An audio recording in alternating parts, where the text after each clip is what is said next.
हम्म। ओम अज्ञानतिमिरन्धस्य ज्ञानाञ्जनशलाकया चक्षुरुन्मिलितं येन तस्मै श्रीगुरुवे नमः।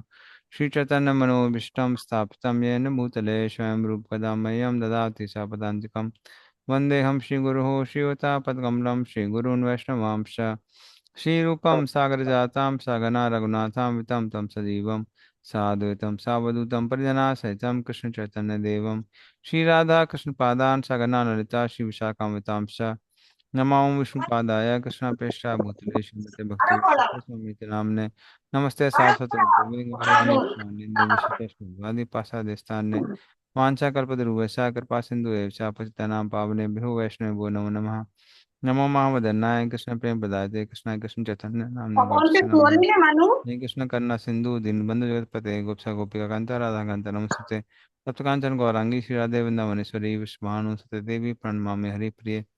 नीलाचल निवासाय नित्य परमात्मने बलभद्र सुभद्राभ्याम जगन्नाथाय च नमः। जय श्री कृष्ण चैतन्य प्रभु नित्यानंद श्री अद्वैत गदाधर शिवसदि गौर भक्तवृंद। हरे कृष्णा कृष्ण कृष्ण हरे हरे हरे राम राम राम हरे हरे।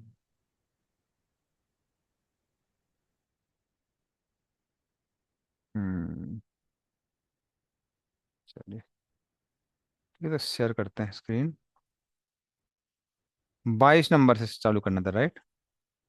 ये हो गया था ना, चिंतन चिंतन तुम। 23 नंबर से करना था।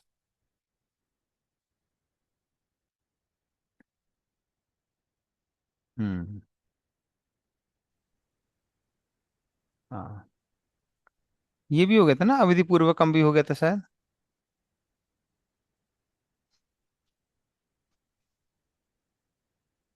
हाँ, 23 भी हो गया था जहां तक मुझे याद है। 20 हो गया, 24 से स्टार्ट। 24 स्टार्ट करना है। अहम सर्वयज्ञानां भोक्ता च प्रभुरेव च न तु माम अभिजानन्ति तत्त्वेनातश्चवन्ति ते। हाँ, पढ़िए इसका अर्थ और तात्पर्य।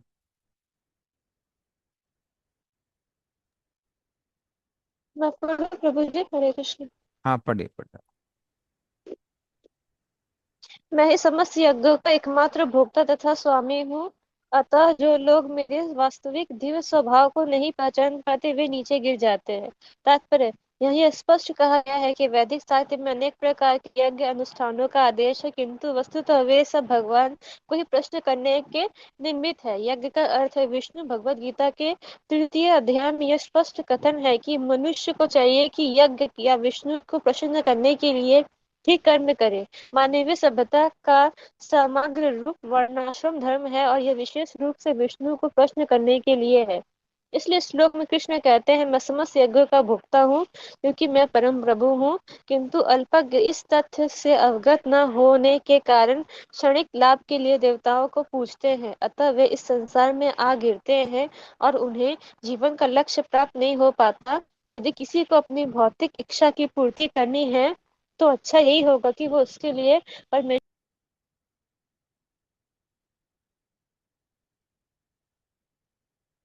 हम्म। तो इस तरह से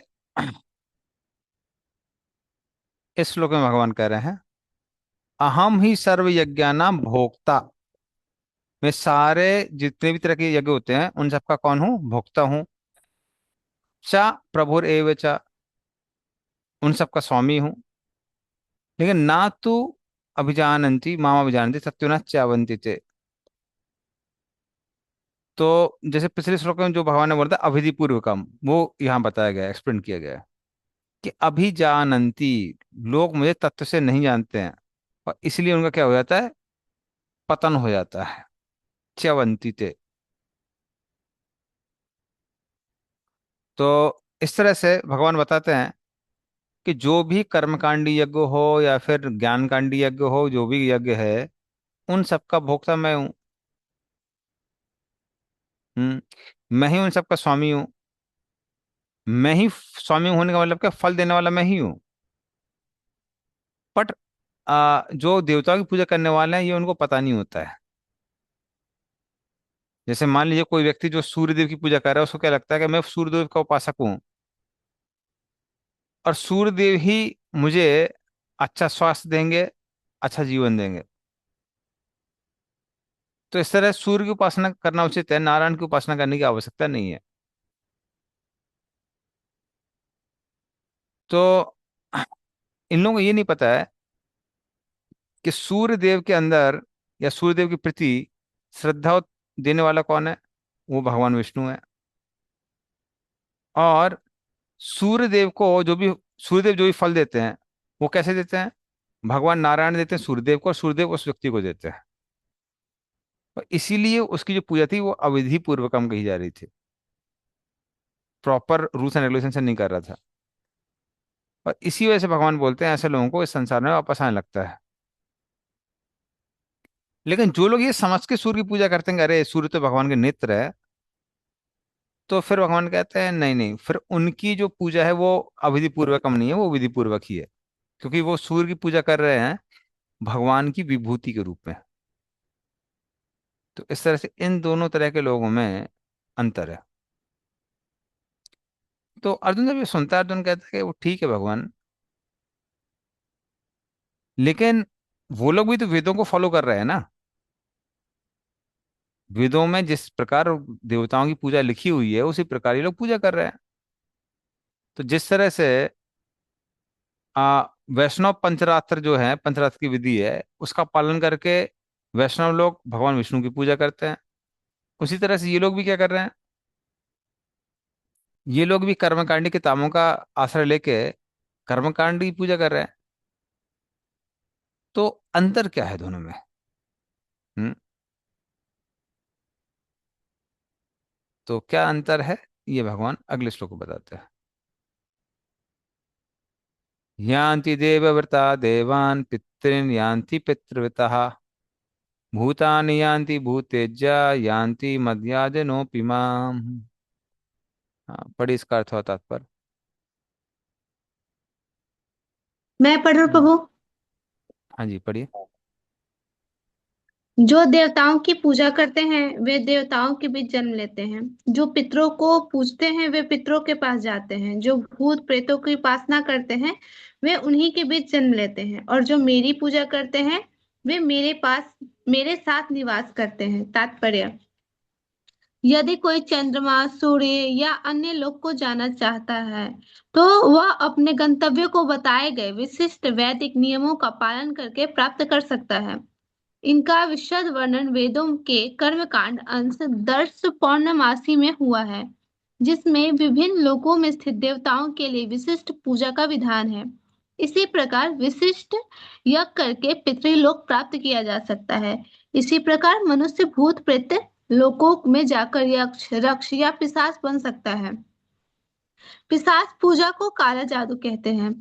अनेक लोग इस काले जादू का अभ्यास करते हैं और सोचते हैं कि यह अध्यात्म है, किंतु ऐसे कार्यकलाप नितांत भौतिकवादी है।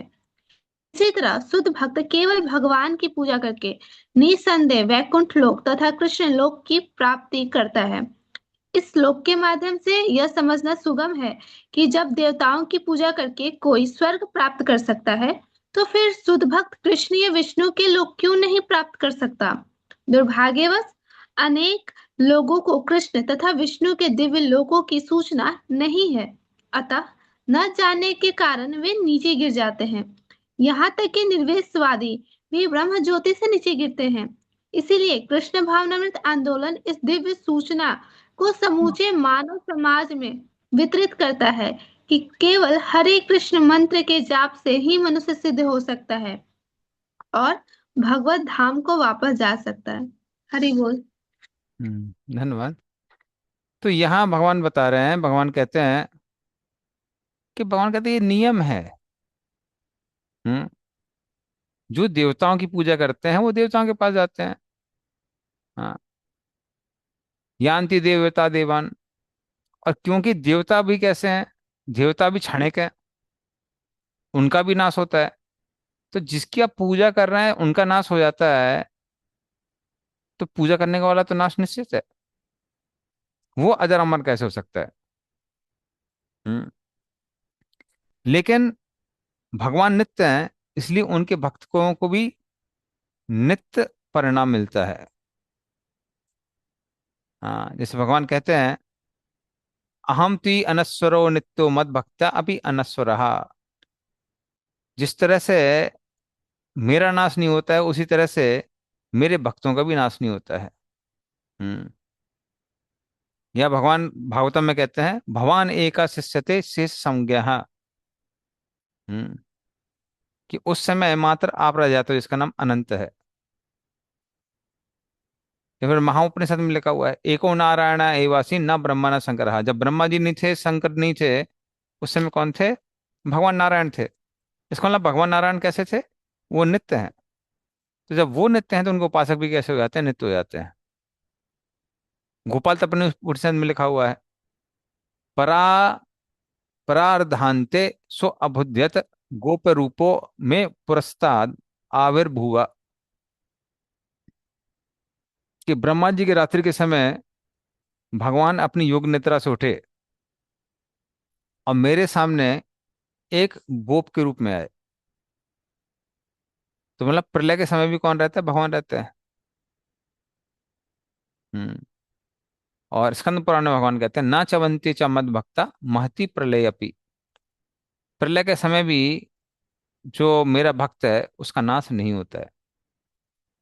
और प्रभुपाद बता रहे हैं कि इस तरह से जो लोग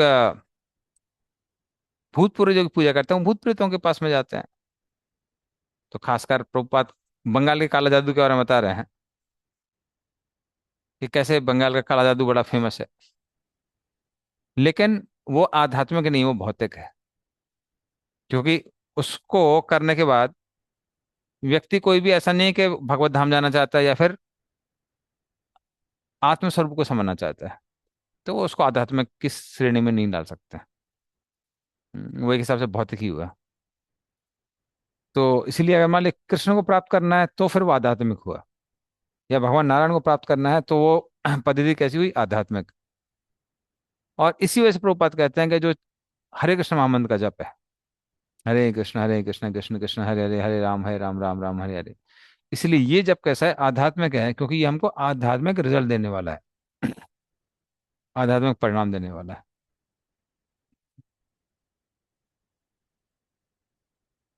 तो ये भगवान क्लियर करते हैं। तो फिर अर्जुन ये सुनता है, अर्जुन कहता है कि भगवान, ये देवी देवताओं की पूजा तो बड़ी मुश्किल है, लेकिन आपने अपने भक्तों की पूजा तो बड़ी आसान बनाई बनाई हुई है। कारण क्या है? देवी देवताओं की पूजा में अगर मान लीजिए प्रोसीजर कंप्लीट नहीं होता है तो फल नहीं मिलता है। ऊपर से प्रोसीजर कंप्लीट नहीं होने पे पाप भी लगता है। लेकिन भक्तों में ऐसा नहीं है। कोई व्यक्ति आधा लाइन भी जब करता है, हरे कृष्ण कृष्ण कृष्ण हरे हरे, उसको आधे का फायदा मिलेगा। और कंप्लीट नहीं करने में पाप भी नहीं लगेगा। तो उस तरह से देवी देवताओं की पूजा करना कितना मुश्किल है, और भक्ति बड़ी आसान बनाई हुई है आपने। तो आ, ऐसा क्यों है? ऐसा क्यों है? ये ठीक नहीं है। तो फिर भगवान अगला श्लोक कहते हैं, पत्रम पुष्पम फलम तोयम यो मे भक्त्या प्रयच्छति तदहम भक्ति उपहृतम अस्नामि प्रयतात्मनः। प्रभु। हाँ, पढ़िए इसका अर्थ तात्पर्य। मैं पढ़ू प्रभु? राजेश प्रभु पढ़ेंगे, नेक्स्ट आप पढ़ लीजिए, ठीक है। ओके प्रभु, हरे कृष्ण। यदि कोई प्रेम तथा भक्ति के साथ मुझे पत्र पुष्प फल तथा जल प्रदान करता है तो मैं उसे स्वीकार करता हूँ। तात्पर्य, नित्य सुख के लिए स्थायी आनंदमय धाम प्राप्त करने हेतु बुद्धिमान व्यक्ति के लिए यह अनिवार्य है कि वह कृष्ण भावना भावित होकर भगवान की दिव्य प्रेमा भक्ति में तत्पर रहे। ऐसा आश्चर्यमय फल प्राप्त करने की विधि इतनी सरल है कि निर्धन से निर्धन व्यक्ति को योग्यता का विचार किए बिना इसे पाने का प्रयास करना चाहिए। इसके लिए एकमात्र योग्यता इतनी ही है कि भगवान का शुद्ध भक्त हो। इसमें इससे कोई अंतर नहीं पड़ता कि कोई क्या है और कहाँ स्थित है। यह विधि इतनी सरल है कि यदि प्रेम पूर्वक एक पत्ती थोड़ा सा जल फल ही भगवान को अर्पित किया जाता है तो भगवान उसे सहर्ष स्वीकार करते हैं। अतः किसी को भी कृष्ण भावनामृत से रोका नहीं जा सकता, क्योंकि यह सरल है और व्यापक है। ऐसा कौन मूर्ख होगा जो इस सरल विधि से कृष्ण भावना भावित नहीं होना चाहेगा और सच्चिदानंदमय जीवन की परम सिद्धि नहीं चाहेगा। कृष्ण को केवल प्रेमा भक्ति चाहिए और कुछ भी नहीं। कृष्ण तो अपने शुद्ध भक्त से एक छोटा सा फूल तक ग्रहण करते हैं, किंतु अभक्त से वे कोई भेंट नहीं चाहते। उन्हें किसी से भी कुछ नहीं चाहिए, क्योंकि वे आत्मतुष्ट हैं। तो भी वे अपने भक्त को भेंट प्रेम तथा स्नेह के विनिमय में स्वीकार करते हैं। कृष्ण भावनामृत विकसित करना जीवन का चरम लक्ष्य है। इस श्लोक में भक्ति शब्द का उल्लेख 2 बार यह घोषित करने के लिए हुआ है कि भक्ति ही कृष्ण के पास पहुंचने का एकमात्र साधन है। किसी अन्य शर्त या यथा ब्राह्मण, विद्वान, धनी या महान विचारक होने से कृष्ण किस प्रकार की भेंट लेने को तैयार नहीं होते। भक्ति ही मूल सिद्धांत है, जिसके बिना वे किसी से कुछ भी लेने के लिए प्रेरित नहीं किए जा सकते। भक्ति कभी अहेतु की नहीं होती। यह शाश्वत विधि है। यह परम ब्रह्म की सेवा में प्रत्यक्ष कर्म है। यह बतला कर कि वे ही एकमात्र भोक्ता हैं, भोक्ता आदि स्वामी और समस्त यज्ञ भेंटों के वास्तविक लक्ष्य हैं। अब भगवान कृष्ण यह बात बताते हैं कि वे किस प्रकार की भेंट पसंद करते हैं। यदि कोई शुद्ध होने तथा जीवन के लक्ष्य तक पहुंचने के उद्देश्य से भगवत भक्ति करना चाहता है, तो उसे चाहिए कि वह पता करे कि भगवान उसे क्या चाहते हैं। कृष्ण से प्रेम करने वाला उन्हें उनकी इच्छा वस्तु देगा और कोई ऐसी वस्तु भेंट नहीं करेगा जिसकी उन्हें इच्छा न हो या उन्होंने मांगी हो। इस प्रकार कृष्ण को मांस, मछली तथा अंडे भेंट नहीं किए जाने चाहिए। यदि उन्हें इन वस्तुओं की इच्छा होती तो वे इनका उल्लेख करते। उल्टे वे स्पष्ट आदेश देते हैं कि उन्हें पत्र, पुष्प, जल तथा फल अर्पित किए जाएं और वे इन्हें स्वीकार करेंगे। अतः हमें यह समझना चाहिए कि वे मांस, मछली तथा अंडा स्वीकार नहीं करेंगे। शाक, अन्न, फल, दूध तथा जल ये ही मनुष्यों के लिए उचित भोजन है और भगवान कृष्ण ने भी इन्हीं का आदेश दिया है। उनके अतिरिक्त हम जो भी खाते हों वह उन्हें अर्पित नहीं किया जा सकता, क्योंकि वे उसे ग्रहण नहीं करेंगे। यदि हम ऐसा भोजन उन्हें अर्पित करेंगे तो हम प्रेमा भक्ति नहीं कर सकेंगे। तृतीय अध्याय के 13वें श्लोक में श्री कृष्ण बताते हैं कि यज्ञ का उच्छिष्ट ही शुद्ध होता है। अतः जो लोग जीवन में प्रगति करने तथा भव बंधन से मुक्त होने के इच्छुक हैं, उन्हें इसी को खाना चाहिए। उसी श्लोक में वे यह भी बताते हैं कि जो लोग अपने भोजन को अर्पित नहीं करते वे पाप भक्षण करते हैं। दूसरे शब्दों में उनका प्रत्येक कौर इस संसार की जटिलताओं में उन्हें बांधने वाला है। अच्छा सरल शाकाहारी भोजन बनाकर उसे भगवान कृष्ण के चित्र या अचर विग्रह के समक्ष अर्पित करके तथा नतमस्तक होकर इस तुच्छ भेंट को स्वीकार करने की प्रार्थना करने से मनुष्य अपने जीवन में निरंतर प्रगति करता है। उसका शरीर शुद्ध होता है और मस्तिष्क के श्रेष्ठ तंतु उत्पन्न होते हैं, जिससे शुद्ध चिंतन हो पाता है। सबसे बड़ी बात तो यह है कि यह समर्पण अत्यंत प्रेम पूर्वक करना चाहिए। कृष्ण को किसी तरह के भोजन की आवश्यकता नहीं रहती, क्योंकि उनके पास सब कुछ है। किंतु यदि कोई उन्हें इस प्रकार प्रसन्न करना चाहता है तो वे इसे भेंट को स्वीकार करते हैं। भोजन बनाने, सेवा करने तथा भेंट करने में जो सबसे मुख्य बात रहती है वह कृष्ण के प्रेम वश कर्म करना। ये वे मायावादी चिंतक भगवत गीता के श्लोक का अर्थ नहीं समझ सकेंगे जो यह मानकर चलते हैं कि पर ब्रह्म इंद्रिय रहित हैं। उनके लिए यह तो रूपक है, यह भगवत गीता के उद्घोषक कृष्ण के मानवीय चरित्र का प्रमाण है। किंतु वास्तविक तो यह है कि भगवान कृष्ण इंद्रियों से युक्त हैं और यह कहा गया है कि उनकी इंद्रियां परस्पर परिवर्तनशील है। दूसरे शब्दों में, एक इंद्रिय दूसरी इंद्रियों का कार्य कर सकती हैं। कृष्ण को परम ब्रह्म करने का आश्रय यही है। इंद्रिय रहित होने पर उन्हें समस्त ऐश्वर्य से युक्त नहीं माना जा सकता। 7वें अध्याय में कृष्ण ने बतलाया है कि वे प्रकृति के गर्भ में जीवों को स्थापित करते हैं। इसे वे प्रकृति पर दृष्टिपात करके करते करते करते हैं। अतः यहाँ पर भी भक्तों द्वारा भोजन अर्पित करते हुए भक्तों को प्रेम पूर्ण शब्द सुनना कृष्ण के द्वारा भोजन करने तथा उसके स्वाद लेने की ही समरूप है। इस बात पर इसलिए बल देना होगा क्योंकि अपनी सर्वोच्च स्थिति के कारण उनका सुनना उनके भोजन करने तथा स्वाद ग्रहण करने के ही समरूप है। केवल भक्त ही बिना तर्क के यह समझ सकता है कि पर ब्रह्म भोजन कर सकते हैं और उसका स्वाद ले सकते हैं। हरे कृष्ण।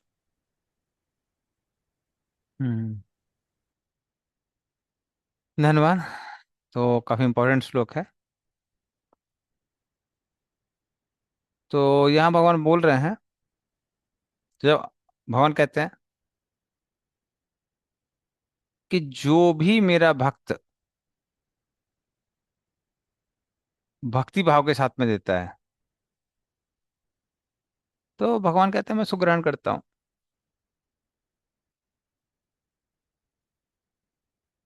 तो भक्त्या, तो ये किसके साथ होना चाहिए? भक्ति भाव के साथ होना चाहिए। भक्ति भाव का मतलब, भगवान क्यों बार बार भक्ति भक्ति बोल रहे हैं? भक्ति भाव मतलब वो जेन्युइन होना चाहिए, मतलब सच्चा होना चाहिए। ऐसा नहीं कि वो भक्ति भाव आपका थोड़ा देर के लिए डेवलप हुआ है, वैसा भक्ति भाव नहीं। जैसे कई बार कुछ लोग बोलते हैं हम तो रेगुलर मंदिर आते हैं। अच्छा, रेगुलरली आते हैं? हाँ, हर जन्माष्टमी को आते हैं। तो वो वाला भक्ति भाव नहीं कि जन्माष्टमी के दिन आपका वो कृष्ण के लिए भक्ति भाव आ गया, अभी दुर्गा पूजा में दुर्गा जी के लिए आ गया, गणेश पूजा में गणेश जी के लिए आ गया, काली पूजा में काली के लिए आ गया, वो भक्ति भाव नहीं। तो भगवान उस भक्ति भाव के बारे में बात कर रहे हैं जो परमानेंट रहता है। हम्म। तो फिर भगवान कहते हैं कि जो मेरा जेन्युइन भक्त है उससे ही मैं ग्रहण करता हूँ, ये नहीं कि थोड़ी देर के लिए भक्ति भाव है उससे ग्रहण नहीं करता हूँ। हाँ। लेकिन जहां तक मेरे भक्त की बात आती है, असनामी, असनामी मतलब खाता हूं मैं, लिटरली उसको मैं खाता हूं उसको। क्यों खाता हूं? क्योंकि वो भक्त, मेरे भक्त ने प्रेम पूर्वक दिया है। तो अच्छा, तो आपका भक्त जो भी देगा आप खा लेंगे? तो फिर उसमें भगवान क्या बोलते हैं? असनामी प्रयत आत्मनः। प्रयत आत्मना का मतलब क्या होता है? रिचुअली जिसको शुद्ध किया गया है। जैसे मतलब ऐसा नहीं कि बिना नहाए दे भगवान को भोग लगा रहे हैं। या फिर कई बार इवन बहुत आ, बड़े बड़े मंदिरों में लोगों को पता नहीं होता कि भगवान को क्या खिलाना चाहिए। तो मैं केरला में कुछ विष्णु टेम्पल में गया था, बहुत फेमस पुराने मंदिर है। तो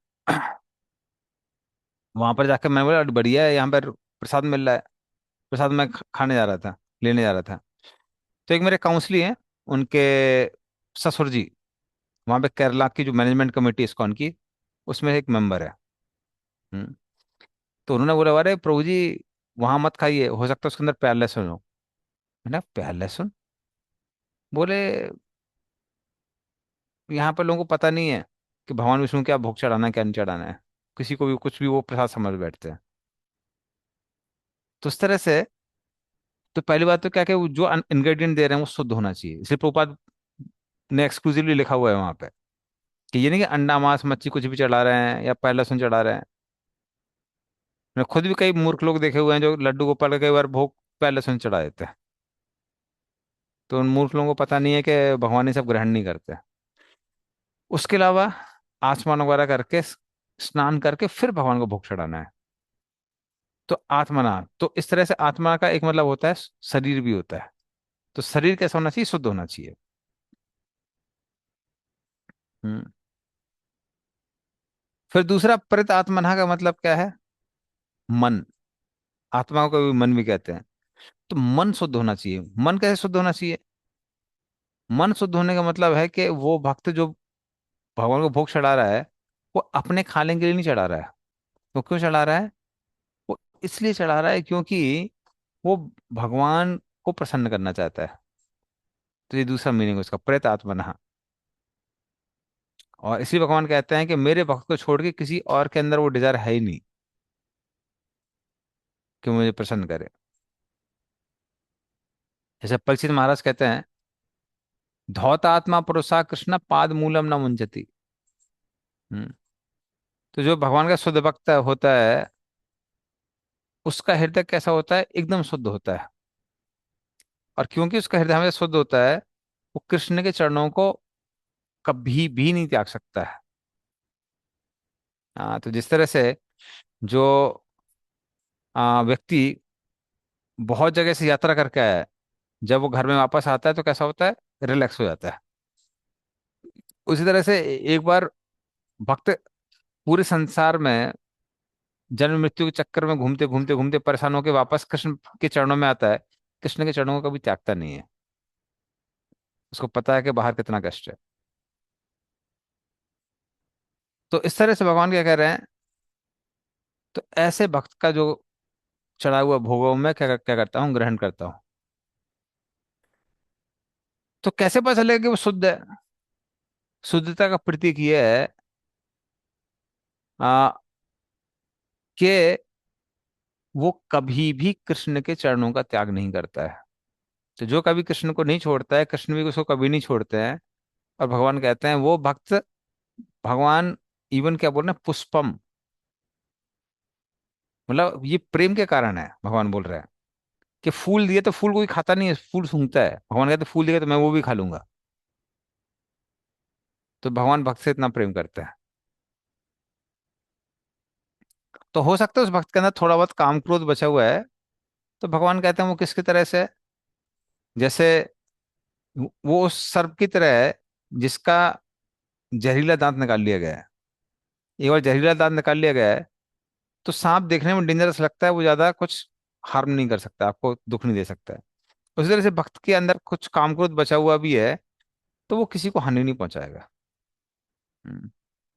तो इस तरह से भगवान कहते हैं ऐसे भक्त का, भक्त जो भी मुझे अर्पित करता है मैं उसको क्या करता हूँ? प्रेम पूर्वक ग्रहण करता हूँ। तो फिर अर्जुन जब सुनता है, अर्जुन कहता है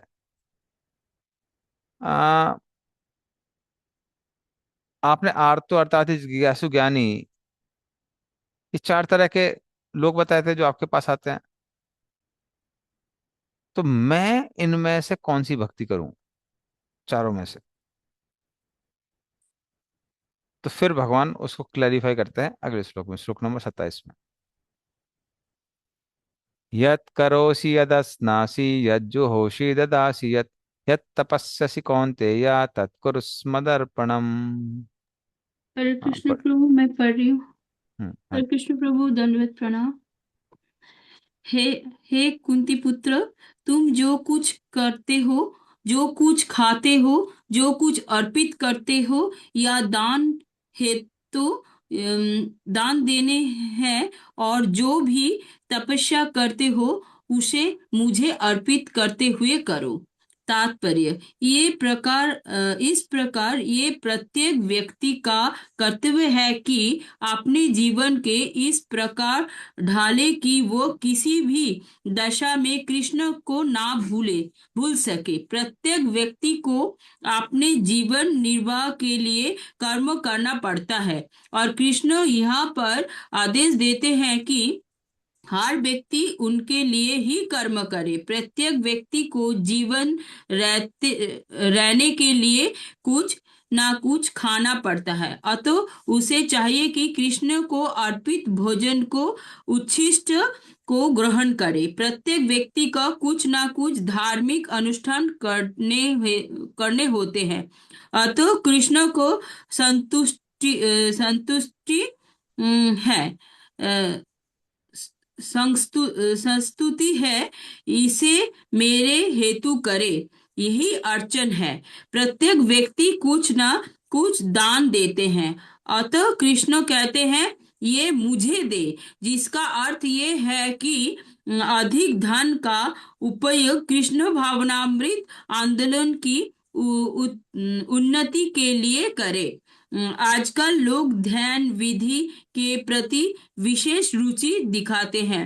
यद्यपि इस युग के लिए ये व्यवहारिक नहीं है, किंतु यदि कोई 24 घंटे हरे कृष्ण का जाप अपनी माला में करे तो वो निश्चित रूप से महानतम ध्यानी तथा योगी है, जिसकी पुष्टि भगवत गीता के 6 अध्याय में की गई है।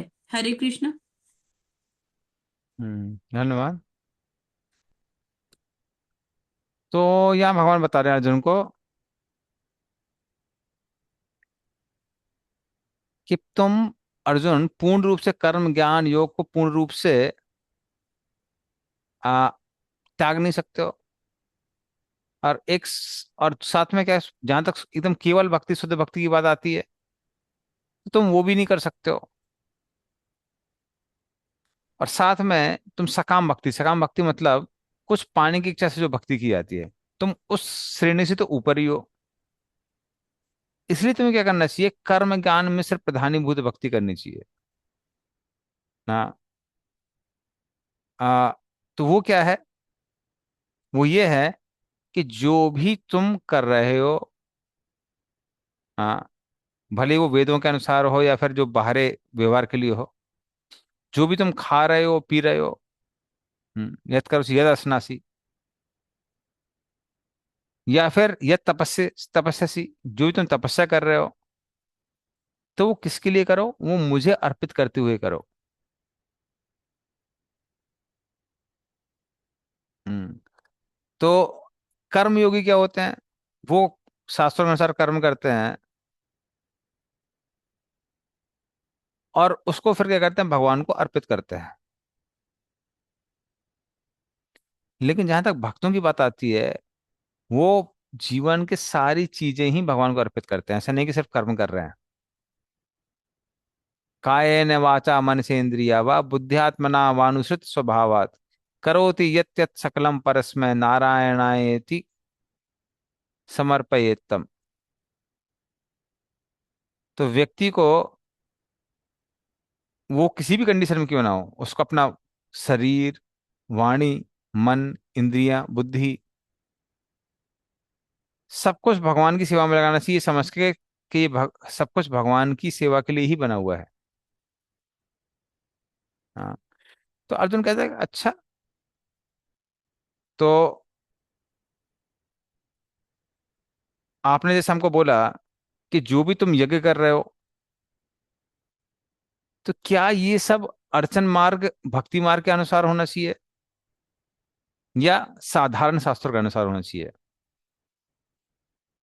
या फिर जो आप तपस्या बोल रहे हैं वो एकादशी जैसी तपस्या है या अन्य कोई भी तपस्या है। तो भगवान कहते हैं हाँ तुम सच बोला अर्जुन। अनन्य भक्ति का मतलब क्या है, जो भी भक्ति में 64 अंग हैं, 64 अंग होते हैं, 64 अंग होते हैं, उसी में से जो आपको पसंद है वो आप भगवान को समर्पित कर सकते हैं। हम्म तो ये अनन्य भक्ति से एक स्टेप छोटा है। किस तरह से छोटा है, अनन्य भक्ति से इस तरह से एक स्टेप छोटा है कि अनन्य भक्ति में व्यक्ति वही करता है जो भगवान चाहते हैं। ये अनन्य भक्ति है। लेकिन ये जो भगवान भक्ति यहाँ पे बता रहे हैं, ये भक्ति कौन सी भक्ति है, कि आप वो अंग जो आपको भक्ति में पसंद है, आप उसको भगवान को अर्पित कर दें। लेकिन आगे हम देखते हैं भगवान बोलते हैं ऐसी भक्ति करने से भी भगवान को हम प्राप्त कर सकते हैं। इसलिए एकदम जो फर्स्ट क्लास शुद्ध भक्ति की बात करते हैं, वो स्तर आसान नहीं है। तो क्योंकि मैं खुद भी ब्रह्मचारी आश्रम में कई साल तक रहा हूं, तो अनुभव है कि इन ब्रह्मचारी लोगों के लिए आसान नहीं है कि जो बोला गया है सिर्फ वही कर रहे हैं, जो भगवान को चाहिए सिर्फ वही कर रहे हैं। क्योंकि क्या होता है, हमारा भी एक तरह का स्वभाव होता है। तो कुछ सेवा जो है, जो हम नहीं पसंद है, वो हम 2 महीने, 3 महीने, 4 महीने, 6 महीने कर सकते हैं। जीवन भर करना बहुत, वो आसान नहीं होता है। जैसे मुझे याद है कि रथ यात्रा होती थी, तो रथ यात्रा के टाइम पे लगभग सारे भक्ति लोग ही 1 महीना, 1.5 महीना सब लोग 3 घंटे, 4 घंटे सोया करते थे। कलकत्ता की रथ यात्रा बहुत फेमस है। लेकिन वो करने के बाद में ऐसा लगता था कि अरे, कहाँ भक्तिभाव गायब हो गया। तो रथ यात्रा के लास्ट दिन में, या फिर वो पड़ता है एकादशी, या उसके एक दिन बाद पड़ता है, तो जब चौसठ माला कर लेते थे अच्छे से, बस सब श्रवण कीर्तन कर लेते, तो लगता था कि वापस एनर्जी आई है। लेकिन उसी जगह पे जहाँ पे शास्त्रों को पढ़ाने वाली बात आती है, मैं अपना पर्सनल अनुभव बता रहा हूँ, तो उसमें मैं खुद देखता था अपने उस जीवन में कि आ, खासकर लॉकडाउन के टाइम पे मैंने 9 9 10 10 घंटे लगातार क्लास दी है, कंटिन्यूअस। और बाकी टाइम पे भी भक्त लोग क्वेश्चन पूछा करते थे। तो अपने मॉर्निंग प्रोग्राम कर रहा हूँ, साधना कर रहा हूँ, दिन भर क्लास दे रहा हूँ, और रात के टाइम वो करता था, भक्तों के क्वेश्चन आंसर करता था। तो उसमें भी बहुत एग्जॉशन था। लेकिन उसमें कभी ऐसा नहीं लगता था कि अरे, ये सेवा कब खत्म होगी, ऐसा लगता नहीं था। तो ये स्वभाव है, मुझे स्वभाव समझ में आया कि मैनेजमेंट करना स्वभाव के विपरीत था, जबकि जो इंटेलेक्चुअल वर्क होता है वो करना बहुत स्वभाव के अनुकूल है मेरे।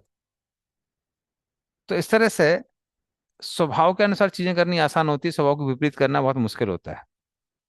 तो जो एकदम शुद्ध भक्ति के स्तर पे है, वो स्वभाव के विपरीत ही काम कर लेते हैं, क्योंकि वो पूर्ण रूप से किसके स्तर पे है, आत्मा के स्तर पे है। जैसे प्रभुपाद, सब्जी कटिंग बोला, तो सब्जी कटिंग से लेके कुकिंग से लेके प्रीचिंग, मैनेजमेंट, सब कुछ प्रभुपाद कर लेते थे अकेले। लेकिन साधारण लोगों के लिए ये मुश्किल होता है। इसलिए भगवान बहुत अकोमोडेटिव हैं, और भगवान ने क्या किया, इसलिए अर्जुन को कहा है कि 64 अंग में से आप वो अंग देख लीजिए जो आपको पसंद है, और उन अंगों द्वारा आप अगर मुझे मेरी पूजा करते हैं, तो भले ही वो शुद्ध भक्ति से एक स्टेप नीचे है, कर्म मिश्र भक्ति से, ज्ञान मिश्र भक्ति से ऊपर है, लेकिन शुद्ध भक्ति से एक स्टेप नीचे है, फिर भी भगवान कहते हैं उससे भी आप मुझे प्राप्त कर सकते हो। तो ये भगवान की दया है, खासकर बद्ध जीवों के लिए। ठीक है, चलिए, शर्मिष्ठा माता जी, वो क्वेश्चन है। हाँ प्रभु जी, हरे कृष्णा। प्रभु जी, कर्म मिश्रा भक्ति, फिर ये कर्म मिश्रा भक्ति में नहीं आएगा ना? क्योंकि यहाँ तो मैंने वो बोल रहे हैं ना कि तुम जो भी कर्म कर रहे हो वो मुझे ऑफर करो, और मैंने वो ऑफरिंग बाद में हम जो भी काम करेंगे, पहले काम करके फिर इसको ऑफर करेंगे भगवान को। तो कर्म मिश्र भक्ति में भी तो प्रभु जी हम लोग कर्म करके, तो ये पर आप कह रहे हैं कि ये कर्म मिश्र भक्ति नहीं है, ये कर्म मिश्र हम्म। भक्ति से एक स्टेप ऊपर है और अनन्य भक्ति से एक स्टेप नीचे है। हम्म।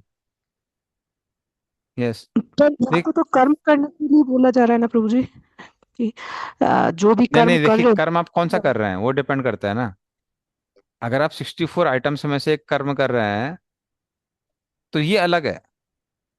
एक कर्म कांड, कर्म में, सिर्फ भक्ति में और इसमें अंतर क्या है? कर्म कांड में व्यक्ति क्या करता है, वो ब्रह्म को प्राप्त करना चाहता है, गोली अलग है।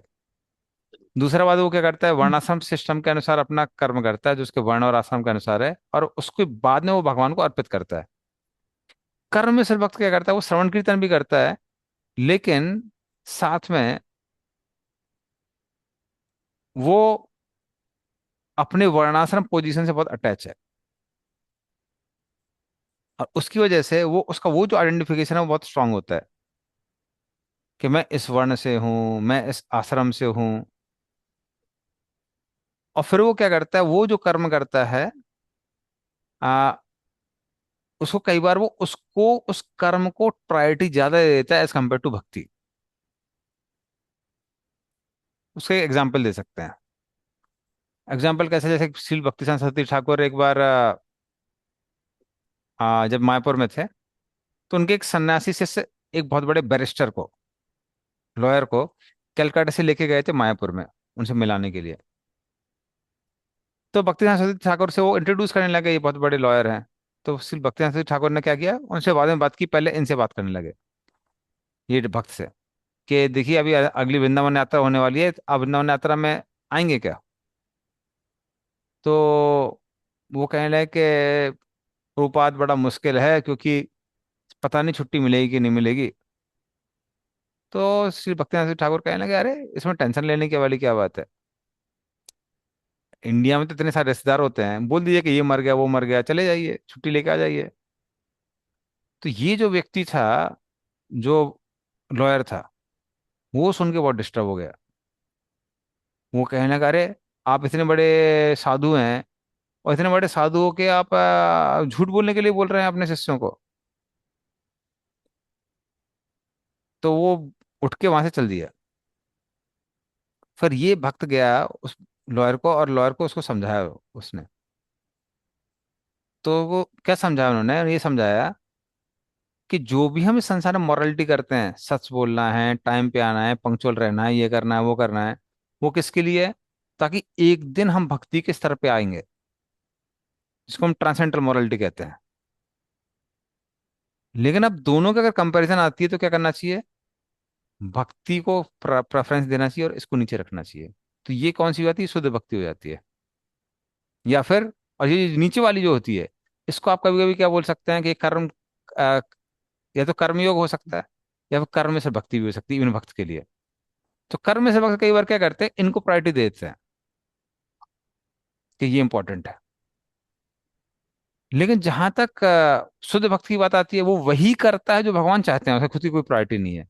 पर ये श्लोक में जो भगवान ने बताया है, ये बीच का है।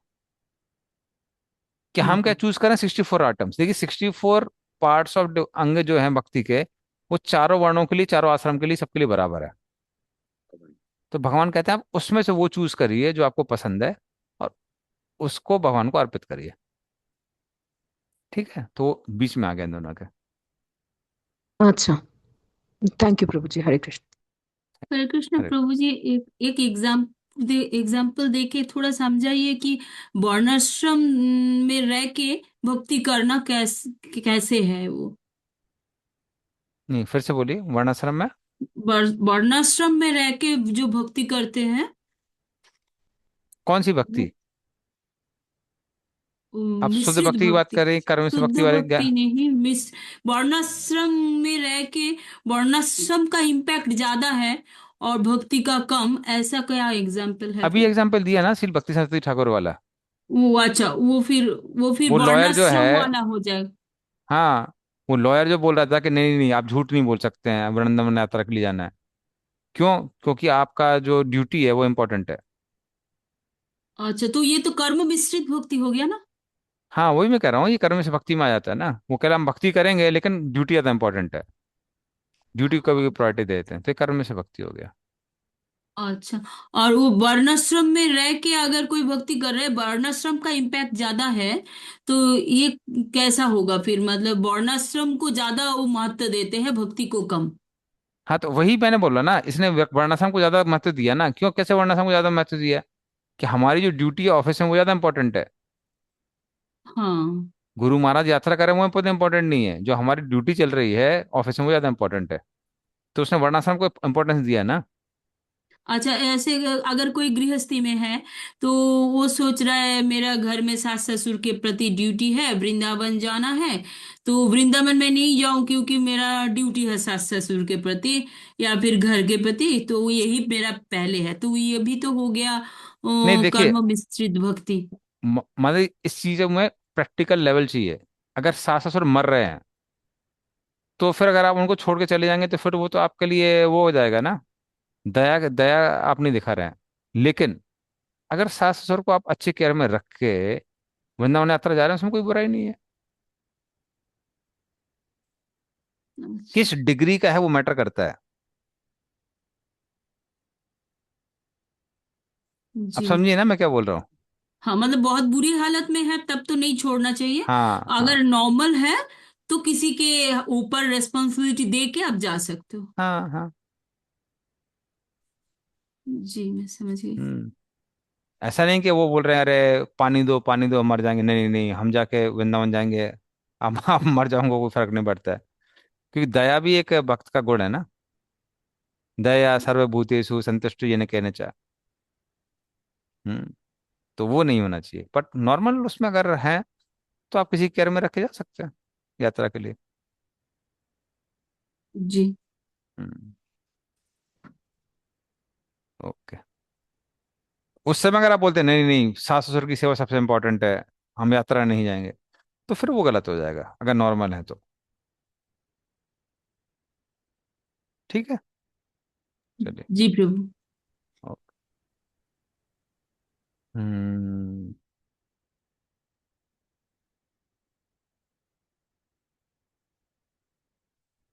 शुभाशुभ फलैरेवं मोक्षसे कर्म बंधने संन्यास योग युक्तात्मा विमुक्तो मामुपैस्यसि।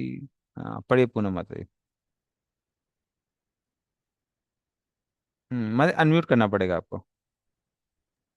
हरे कृष्ण प्रभु जी, दंड प्रणाम। इस तरह तुम कर्म के बंधन तथा इसके शुभ अशुभ फलों से मुक्त हो सकोगे। इस संन्यास योग में अपने चित्त को स्थिर करके तुम होकर मेरे पास आ सकोगे। तात्पर्य: गुरु के निर्देशन में कृष्णा भावनामृत में रहकर कर्म करने को युक्त कहते हैं। पारिभाषिक शब्द युक्त वैराग्य है। श्री रूप गोस्वामी ने इसकी व्याख्या इस प्रकार की है। भक्ति रासमृत सिंधु 2.2 255। अनासक्त्या विषयांतः मुकुयुज्यत निर्बंध कृष्ण संबंधे युक्तम वैराग्यमुच्यते।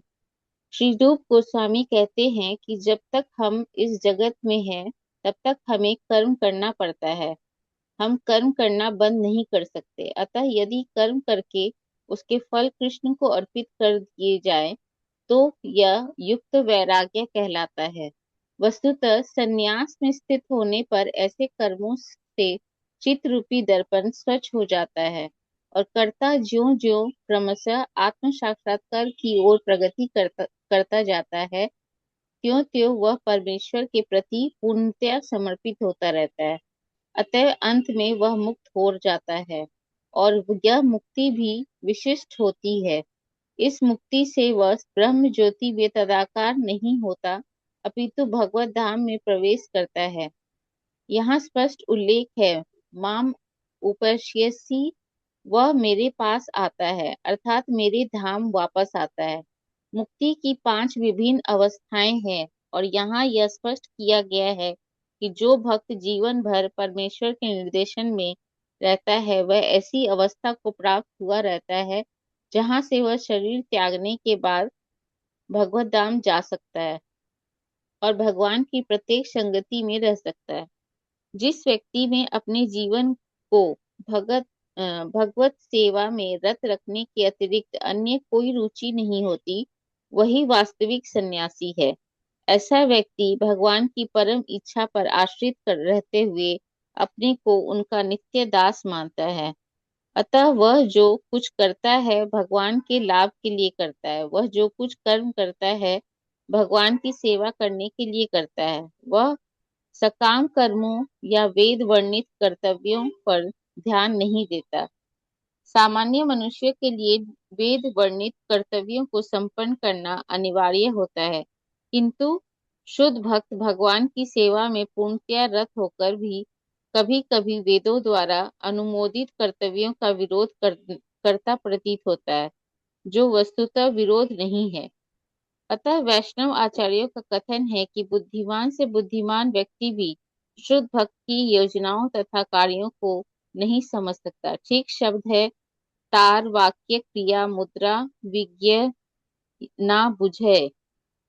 चैतन्य चरितामृत मध्य 23.39। इस प्रकार जो व्यक्ति भगवान की सेवा में रत है या जो निरंतर योजना बनाता रहता है कि किस तरह भगवान की सेवा की जाए, उसे ही वर्तमान में पूर्णतया मुक्त मानना चाहिए और भविष्य में उसका भगवत धाम जाना ध्रुव है। जिस प्रकार कृष्ण आलोचना से परे हैं, उसी प्रकार वह भक्त भी सारी भौतिक आलोचना से परे हो जाता है। हरे कृष्ण प्रभु जी। हम्म। हरी हरी। तो तो भगवान बता रहे हैं कि ऐसी तुम अगर भक्ति करोगे अर्जुन तो क्या फायदा होगा। हम्म। शुभ शुभ फलेरेव मोक्ष से कर्म बंधने। शुभ और अशुभ जो भी कर्म होते हैं, मतलब पाप और पुण्य, इन सब से मुक्त होकर तुम कर्म बंधन से मुक्त हो जाओगे। तो जो भी पुण्य है, जो भी पाप है, वो सब के सब खत्म हो जाएंगे। तो ये भगवान कहते हैं, जैसे श्रुतियों में लिखा हुआ है, भक्तिरस्य भाजनम भजनम इहा मूत्रोपाधि नैराश्य नेव वा मुस्मिन मना कल्पनम एतत् एवचा नैष्कर्म्यम।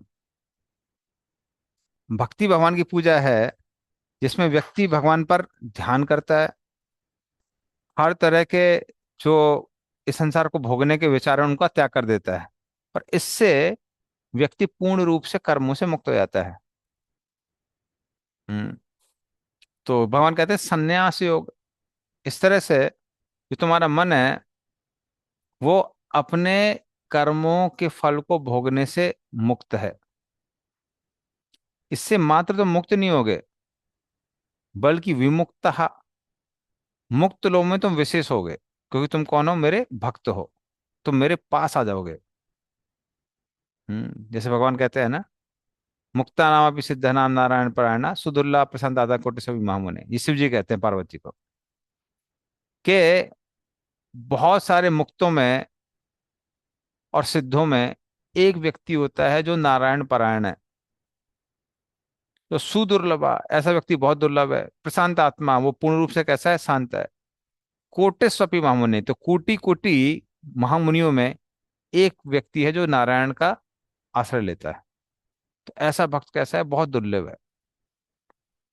या भगवान कहते हैं मुक्ति ददाति कर्चित स्मना भक्ति योगम, मैं आराम से मुक्ति देता हूं लेकिन भक्ति नहीं देता। तो इस तरह से भगवान कहते हैं कि अर्जुन, तुम मुझे प्राप्त करोगे, जो कि मुक्ति से भी बहुत ज्यादा क्या है? विशेष है। इसीलिए यहाँ पे जो शब्द का प्रयोग किया गया है, देखेंगे हम 28 नंबर में। हम्म, विमुक्तो माम उपैस्यसि, तुम विशेष रूप से मुक्त होके मेरे पास आओगे। तो इस तरह से 64 अंगों में भी अगर हम कोई अंग चूज करते हैं जो हमको पसंद है और भगवान की सेवा करते हैं, उससे भी हम भगवान को प्राप्त कर सकते हैं, ये भगवान बता रहे हैं, जो कि शुद्ध भक्ति से एक स्टेप नीचे है। चलिए। हरे कृष्ण प्रभु। हाँ जी। प्रभु, जैसे भगवान कह रहे हैं ना कि भगवान मुक्ति दे देते हैं पर भक्ति नहीं देते इतने आसानी से। हम्म। पर हम्म। चैतन्य महाप्रभु ने तो हमें भक्ति देने के लिए ही आए हैं। हम्म। भक्ति देने के वो लिए तो आए हैं। भक्त वो लेकिन भक्त उसके लिए, बनाने के लिए ही आए हैं। हाँ, लेकिन पूरा कलकत्ता तो भक्त नहीं है। हाँ, वो तो है। हाँ। पर भगवान देना चाहते हैं। हाँ, भगवान देना चाहते हैं लेकिन लोग ग्रहण नहीं करना चाहते हैं ना। पर भगवान कह रहे हैं मैं मुक्ति आसानी से दे देती हूँ पर भक्ति नहीं देता हूँ। देखिए, वो चैतन्य महाप्रभु के मूड में नहीं बोल रहे हैं, वो भगवान विष्णु के मूड में बोल रहे हैं। जैसे अच्छा। कृष्ण क्या बोलते हैं, पहले मेरे चरणों में समर्पण करो, सर्व धर्मान परित्यज्य माम एकम शरणम व्रज। तो कृष्ण स्ट्रिक्ट है, लेकिन जब उनको देखता है कोई नहीं आ रहा है, तो फिर बोलते हैं अरे अब राधा रानी के मूड में आना पड़ेगा, कम से कम श्रद्धा है तब भी हम भक्ति देंगे। लेकिन कलयुग के लोग हैं, उनकी भक्ति में भी श्रद्धा नहीं है। तो भगवान कहते हैं कम से कम प्रसाद में श्रद्धा है, प्रसाद खा ले। लोगों को 10-10 साल लग जाता है प्रसाद खा खा के, तब जाके बल्ब जलता है, कम से कम उससे बल्ब जलेगा। तो भगवान किसी न किसी से देना चाहते हैं, पर वो किसके लिए? वो चैतन्य महाप्रभु के लिए। ठीक है। जी। भगवान मुक्ति देते हैं, भक्ति नहीं देते हैं। चैतन्य महाप्रभु भक्ति दे देते हैं, लेकिन कुछ लोग इतने बदमाश हैं कि वो भक्ति भी नहीं करना चाहते हैं। क्या किया जाए? समझते नहीं है प्रभु। हम्म। आप मतलब आपको समझाना मुझे पड़ेगा। लगता है समझते प्रभु, कुछ नहीं। लोग बोलते हैं प्रसाद में भी जरूर कुछ मिला दिया होगा। प्रसाद हम्म। एक करेगा तो क्या होगा? उनके नसीब में कुछ नहीं है। वही मैं कह रहा मतलब वो हूँ। merciful महाप्रभु। तो बहुत लोग हैं मंदिर जाते हैं, कथा भी सुनते हैं, पर फिर भी भक्ति नहीं करते हैं। ऐसे मैंने काफी देखा है। यात्रा में भी चले जाते हैं, फिर भी सुना है उनके घर में मांस मछली होता है। तो ये टाइम थोड़ा आएगा अजीब माता जी, लगता हर है चीज का कि टाइम इतने आता है। देखो सालों एक तो से भक्ति कर रहे हैं। एक तो टाइम जब एक तो तक नहीं मतलब आएगा टाइम नहीं। होता है, और दूसरा बात एक सबमिशन करके भी चीज होती है। सबमिशन का मतलब क्या होता है, आप कैसे सुन रहे हैं। ये समझते हैं, जवाब देते हैं, सवाल भी करते हैं प्रभु को। श्रद्धा फिर नहीं भी है। सुना है मछली नहीं नहीं खाते हैं, स्वीकृति अभी सब नहीं खाते मिला हैं। है, भगवान से सैंक्शन पूरा कंप्लीट नहीं हुआ है, नहीं इसीलिए नहीं, तो रुक स्वीकृति गया। दूसरी बात कह रहे, सबमिस हाँ। सबमिसिव अंडरस्टैंडिंग में और अंडरस्टैंडिंग में अंतर होता है। सबमिसिव अंडरस्टैंडिंग का मतलब क्या है, हम जो सुन रहे हैं हम उस पर विश्वास कर रहे हैं। मतलब जैसे हम लोग कई बार बोलते हैं ना, अरे इनकी फिलॉसफी हमको पता है, उनकी फिलॉसफी हमको पता है, पर क्या आप उस फिलॉसफी पे विश्वास कर रहे हैं, वो बड़ी बात है। तो कई बार लोग क्या करते हैं, वो बोलते हैं कि हमको इसकी अंडरस्टैंडिंग हुई, उसकी अंडरस्टैंडिंग हो गई है, लेकिन वो उस पर विश्वास नहीं करते हैं। विश्वास कर रहे होते तो फॉलो कर रहे होते। इसलिए क्या भगवान क्या बोलते हैं, श्रद्धा मात्र मूल चाहिए। तो श्रद्धा नहीं होती लोगों की, अंडरस्टैंडिंग वो बात अलग होती है। अंदर से पूरी तरह से मतलब कॉन्विंस नहीं है शायद। नहीं नहीं, कन्विंस का मतलब नहीं है, मतलब क्या है कि उनकी श्रद्धा नहीं, श्रद्धा का मतलब वो ये बोल रहे कि हाँ इनकी ये अंडरस्टैंडिंग है, पर ये नहीं बोलते कि ये अंडरस्टैंडिंग सही है। अच्छा। आप समझे ना अंतर। हाँ, मतलब ये इनका फिलोसफी है पर सही है हम्म। ये नहीं मानते। हाँ, ये नहीं मानते। तो इसलिए कैसा, तो कई बार वो लोग हो सकता है वो अंडरस्टैंडिंग भी ग्रहण कर लें, जस्ट लेक्चर भी दे दें, लेकिन उनकी उन पर श्रद्धा नहीं होती है। मतलब ऊपर ऊपर कर रहे हैं, डेप्थ में नहीं जाना चाहते।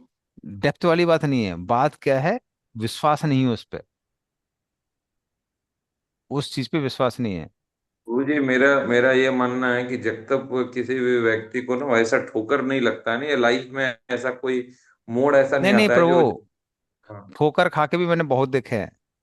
ठोकर खा के भी हाँ। लोग एडजस्ट कर लेते हैं, वो नहीं ग्रहण करते हैं। क्या? ये पूरा व्यक्ति के personal will pay matter matter करता है। मुझे एक मतलब मैंने ठोकर खाले हुए भी देखे हुए हैं। एक व्यक्ति देखा, वो अब नाम नहीं लेना चाहता मैं। एक व्यक्ति है, वो कई सालों से इस कौन से कनेक्टेड है, मतलब 60-50 साल हो गया होगा उसको, माय गॉड। हाँ। 50 ईयर्स। बहुत पैसे वाला आदमी है। उसका बेटा उसने तो सुसाइड कर लिया। अरे। हाँ, उसकी दामाद उसका खत्म हो गया। तो लाइफ में इतना कुछ, खुद को कुछ बीमारियां हैं। अब मैं बहुत डिटेल नहीं बताना चाहता, क्योंकि इस्कॉन का बहुत बड़ा डोनर है।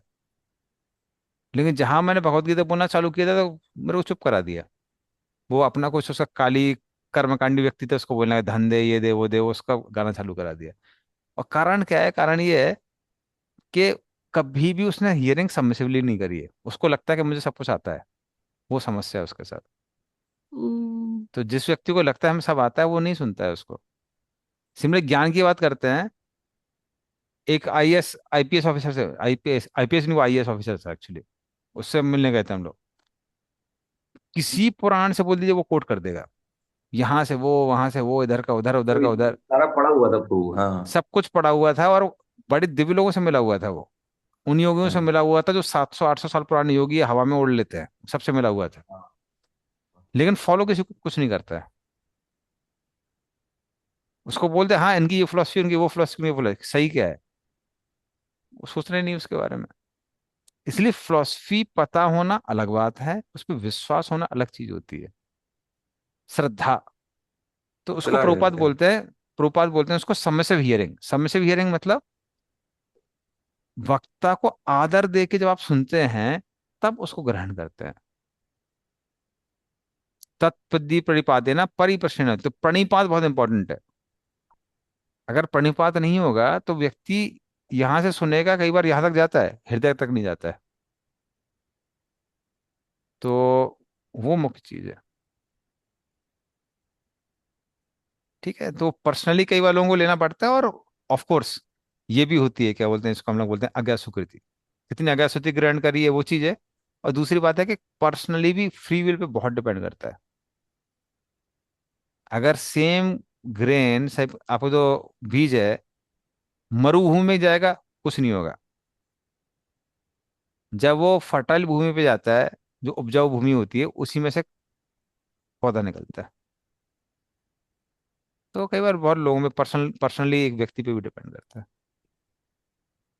ठीक प्रभु, है। इसमें मेरा ये कहना है कि लेकिन हम तो ये मानते हैं कि जब तक भगवान की इतनी मर्जी नहीं है, अभी हम जितने भी अपने गुरु महाराज मान लिए देख रहे हैं, या फिर और महाराज को इस्कॉन को देखते हैं, जितने भी प्रभुपाद के डिसाइपल्स हैं, या जैसे महाराज भी बताते हैं, परम पूज्य राधा नाथ स्वामी महाराज आज भी लेक्चर सुन रहे थे, कितने कॉन्फिडेंस के साथ प्रभुपाद का जो भी कोट है सारा वो एक्सप्लेन करते हैं, या और महाराज करते हैं, या फिर उनके जीवन को हमने देखा थी कि किस तरह से कष्ट से वो जर्नी होम में वो आए। तो मतलब एक आम आदमी तो बिना मर्सी के, बिना कृपा के वो हम लोग, चूंकि हम लोग तो बचपन से जन्म से ही जन्म राम कृष्ण को देख रहे हैं और सुन रहे हैं, पूजा कर रहे हैं, लेकिन जो फॉरेनर्स हैं जिनके पास वो सब नहीं था, तो वो सब इतना डेडिकेशन, और मायापुर में भी लोग हैं, और प्रभुपाद के प्रति इतना मतलब गुरु निष्ठा, और वो सारा चीज छोड़ के आके यहाँ करना, तो जरूर वो पास्ट लाइफ का, ये तो कुछ तो दिव्य आत्मा ही है जो हम लोग जैसे बद्ध जीव को यहाँ से निकालने आए। हम्म। ये तो वही साफ देख, लगता है। कुछ लोग ऐसे हैं जो पूर्व जन्म में करके आए हैं और बहुत क्लियर भी है कुछ लोगों का। और कुछ भक्तों का कैसा होता है कि सबमिशन की वजह से भी प्रोग्रेस बहुत तेज होती है। तो एटीट्यूड भी बहुत मैटर करता है। रूपाद इसमें लिखते हैं नेक्टर डिवोशन में, progress in spiritual life depends on the attitude of the follower. क्या एटीट्यूड है व्यक्ति का। तो जिस एटीट्यूड, जिस सिंसियरिटी के साथ व्यक्ति लेता है उस हिसाब से व्यक्ति प्रोग्रेस करता है। सबका एक जैसा नहीं होता है। तो कई लोग ऐसे रहते हैं जिनको सब पता है। तो कहीं ना कहीं तो सबमिशन होना चाहिए। जैसे मेरे फादर मैं पहले 16 माला करना चालू किया, फिर मदर ने चालू किया, भाई ने चालू किया। पिताजी एक माला, दो माला, एक माला, दो माला पे अटके हुए थे, बहुत लंबा समय चला गया था। और वो किसी सुन नहीं रहे थे। समहाउ क्या हुआ, क्योंकि झांसी के टेम्पल प्रेसिडेंट उसी कॉलेज से पास आउट है जहां से मेरे पिताजी पास आउट है। तो कुछ तो उनका दोनों का मेल मिलाप हो गया। तो वो उनको लेके चले गए पंढरपुर। पंढरपुर में गए, वहां पे लोकनाथ महाराज के कीर्तन वगैरह सुन के, उनके प्रवचन सुन के उनका दिल वो हो गया। उनके एक बार पैर पकड़ लिए, तब से 16 माला चालू कर दिया। कारण क्या है, उनके चरणों के प्रति क्या था, कम से कम उनका वो था समर्पण, सबमिशन। हम लोग सेम जी। चीज बोल रहे हैं, कितनी बार बोल रहे हैं, भले उससे कितनी फिलोसफी सुनाए, नहीं कान में घुस रहा था।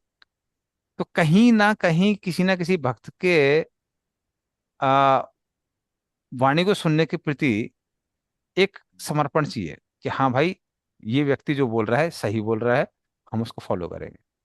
तब गाड़ी चलती है, वरना गाड़ी नहीं चलती। ठीक है। हाँ, शर्मिष्ठा बताइए। प्रभु जी, मैंने एक सन्यास वाला जो आप बोल रहे थे, सन्यास अ, के साथ मतलब रिनाउंसिएशन के साथ हम ऑर्डिनरी लोग कैसे आगे बढ़ सकते हैं, मतलब हमारे कार्य कैसे होना चाहिए जिसमें सी ये सन्यास की जो हम बात सन्यास। कर रहे हैं, अगर आपने हाँ। शुरू के लेक्चर सुने होंगे, जब हम यहाँ सन्यास की बात कर रहे हैं, सन्यास का मतलब है इंद्रिय तृप्ति की इच्छा ना होना, उसको सन्यास कहते हैं। अच्छा, सेंस ग्रेटिफिकेशन ना हो, बस वही हो हाँ। जाएगा सन्यास। ओके, ठीक है। Giving up desire for sense gratification, it doesn't depend on your वर्णाश्रम स्टेटस।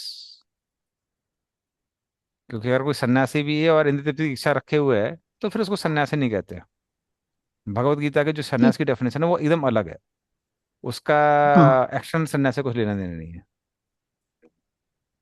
ठीक है। ठीक है प्रभु जी, हरे कृष्ण। ठीक है, तो ऑलरेडी अब कोई नया श्लोक स्टार्ट करने का फायदा नहीं है, तो यहाँ एंड करेंगे। तो अच्छा, एटीट्यूड एक्सप्लेन करिए। एटीट्यूड का मतलब क्या है। एटीट्यूड का मतलब है कि आप गुरु, साधु, शास्त्रों की वाणी को किस तरह से ग्रहण कर रहे हैं। अगर हम इस तरह से ग्रहण कर रहे हैं कि ये सत्य है, इसको फॉलो करने से हमको परफेक्शन मिलेगा, इसीलिए हम इस पर चलने का अपना पूरा प्रयास करेंगे, तो वो एटीट्यूड कैसा है, वो भक्ति में प्रोग्रेस करने वाला एटीट्यूड है। अगर हमारा एटीट्यूड है, अरे ऐसा तो बहुत जगह लिखा रहता है, सेम चीज पढ़ पढ़ के क्या फायदा, तो नेगलेक्ट वाला एटीट्यूड हो गया कि हाँ भाई ठीक है सही है अभी, ठीक है सारी चीजें नहीं कर सकते, जितना कर सकते उतनी फॉलो करेंगे। या और किसी का एटीट्यूड है, अरे ये सब बेकार की बात है, तब तो वो कुछ भी नहीं करेगा, तो उसको एटीट्यूड कहते हैं।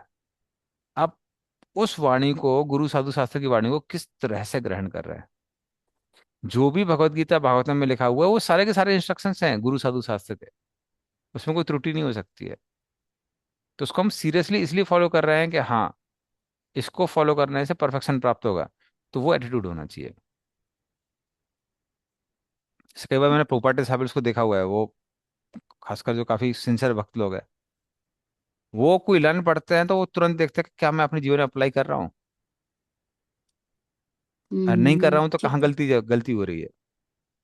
तो उस तरह से वो लोग ग्रहण करते हैं, और उस तरह से जो व्यक्ति ग्रहण करता है वो भक्ति में प्रोग्रेस करता है। सिर्फ सुनाने के लिए कई बार आप सुन रहे हैं,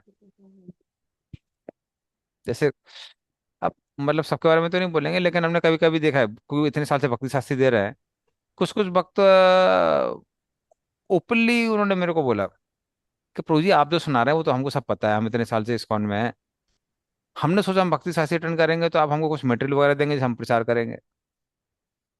हमने कहा प्रभु ये यहाँ के प्रचार के लिए है भक्ति शास्त्री कोर्स, हमारे लिए है। तो जो भी हमने शास्त्रों में पढ़ा है वो हम कैसे जीवन में अप्लाई कर रहे हैं वो उसके लिए है। क्योंकि जहाँ तक मटेरियल चाहिए तो मटेरियल आप कहीं से बाहर से कहीं से भी इंटरनेट से यहाँ जुगाड़ सकते हैं। तो इसलिए हम लोग जो शास्त्रों का अध्ययन कर रहे हैं, क्या हम सिर्फ सुनाने के लिए सुन रहे हैं, या फिर अपने इंटेलेक्चुअल सेटिस्फेक्शन के लिए सुन रहे हैं कि हाँ हाँ मुझे पता चल गया कि ये ऐसे होता है वो ऐसे होता है, या हम इसलिए सुन रहे हैं कि हमको अपने जीवन में ग्रहण करके उसको अंगीकार करना है और उसी के हिसाब से अपने जीवन को ढालना है। तो किस चीज के लिए सुन रहे हैं वो उसको एटीट्यूड कहते हैं। तो वही एटीट्यूड की तो बात की एक जाती चीज और बोलना चाहेंगे प्रभु, वो जो आप आईएएस ऑफिसर का बता रहे थे, वो है। इतने वेदांत पढ़े, सारा चीज पढ़े, इतना ज्ञान, मालिक ज्ञान तो है, वो सब पढ़ लिए, ज्ञान आ भी गया, तो वो फिर वो ज्ञान आने के बाद तो उनका मतलब हृदय में क्यों नहीं उतरता है कि मान लीजिए ये सारा सारा चीज, विश्वास नहीं है ना प्रभु, वही तो मैं बोल रहा हूँ। वो क्या विश पढ़ लिए हैं, सारा चीज किए हैं, उसके बाद भी विश्वास नहीं आ रहा है कि ये सब फॉल्स है। नहीं फॉल्स नहीं, ये सत्य होगा, बट उतना इम्पोर्टेंट थोड़ी ना है। अब किसने देखा है कि पता नहीं भगवत नाम है कि नहीं है, किसने देखा है कि पता नहीं आत्मा है कि नहीं है, कोई ये बोलता है कोई वो बोलता है, पता नहीं कुछ भी सही हो सकता है, हमें क्या मालूम। हो सकता है असत्य भी हो सकता है सत्य भी हो। लेकिन तो जो उस लिखा तरह हुआ है गीता का जो प्रिंसिपल्स है प्रभु, वो तो हम लोग अभी दैनिक जीवन में ही इस्तेमाल करते हैं, श्लोका को इस्तेमाल करते हैं, तो उसका तो रिजल्ट अभी दिखता है। जैसे हाँ मान तो लिए कि नेत्र तो कौन थे, वो भगवान लिखे हुए हैं, उसमें स्नान करिए, स्नान करने से क्या है, शांति मिलता है। भगवान पे हम्म शरणागति हो जाइए तो मन में शांति होता है, वो तो तुरंत दिख रहा है। हम्म वो तो हम्म प्रैक्टिकली हम लोग को महसूस हो रहा है कि जो लिखा हुआ है वो तो सत्य है, तभी तो ऐसा हम्म हो रहा है, अभी फीलिंग आ रहा है। हाँ तो आपको लग रहा है वो सत्य है, पर उन लोगों को नहीं लग रहा है ना। जिसको नहीं लग रहा है वो नहीं ग्रहण करता है, जिसको नहीं लग रहा है वो नहीं ग्रहण करता है। तो आदमी किस तरह से अच्छा इंटरप्रेट प्रभु कर रहा है जी, वो इम्पोर्टेंट। आचरण में लेने से समझ में आता है। हम वही हाँ में कर रहे हैं, देखो आप लोग इसलिए तो प्रैक्टिस कर रहे हैं ना यहाँ पे। जी जैसे जैसी प्रभु। मतलब श्रद्धा बोल रही है, तो कनेक्टेड है। एक चीज है श्रद्धा होना, और उसके बाद आप श्रद्धा है। देखो एक लेवल होती है श्रद्धा, श्रद्धा का मतलब क्या है कि हाँ जो ये लिखा हुआ है सही है। अब हम्म। दूसरा होता है एटीट्यूड, अब ये सही है, मैं कितना उसको ग्रहण कर रहा हूँ, या फिर क्या कितनी मैं मेहनत कर रहा हूँ उसको अप्लाई करने के लिए, तो उसको एटीट्यूड कहते हैं। एक चीज है कि पता चल गया कि हमको विश्वास है कि ये जो है सब सही है, अब उसके बाद में हम कितनी मेहनत कर रहे हैं उसको अप्लाई करने के लिए, उसको एटीट्यूड कहते हैं। हाँ ये सही है ठीक है, साइड में कर दिया उसको। हाँ ये सही है, सही है तो मैं उसको ग्रहण करूंगा ताकि मैं प्रोग्रेस करूं भक्ति में, तो वो एटीट्यूड कहलाता है। ठीक है, चलिए। तो आप लोगों का है पॉजिटिव एटीट्यूड, इसलिए तो आप लोग प्रैक्टिस कर रहे हैं ना। तो आप लोग का आशीर्वाद चाहिए।